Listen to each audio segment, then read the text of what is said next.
ఒక చిన్న గ్రామంలో శారద అనే అమ్మాయి ఉండేది.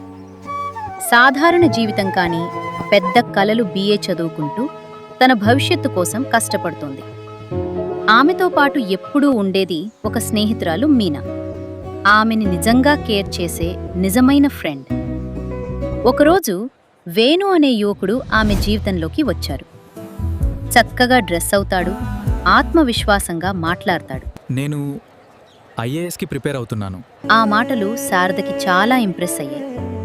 అతను చెప్పిన భవిష్యత్తు ఆమెకి నమ్మకం కలిగించింది. రోజులు గడిచే కొద్దీ ఆమె అతని మాటల్లో మునిగిపోయింది. అతను మాట్లాడిన ప్రతి మాట ఆమెకి స్పెషల్గా అనిపించింది. కానీ మీనాకు ఏదో తేడాగా అనిపించింది. శారద, జాగ్రత్తగా ఉండు. బావుంది అనిపించే ప్రతి విషయం నిజం కాదు అని చెప్పింది. కానీ శారద వేణు మాటల్నే నమ్మింది. మీనా మాటలను పట్టించుకోలేదు. ఒకరోజు నిజం బయటపడింది. తన ఫ్రెండ్ను కాపాడాలని మీనా నిర్ణయించింది. వేణు గురించి తెలుసుకుంది. అతను IASకి ప్రిపేర్ అవ్వడం లేదు. అతను తన చదువు కూడా పూర్తి చేయలేదు. అసలు విషయం ఏమిటంటే అతను ఒక చిన్న మొబైల్ రిపేర్ షాప్లో పనిచేస్తున్నాడు. కానీ పెద్ద వ్యక్తిలా నటిస్తున్నాడు.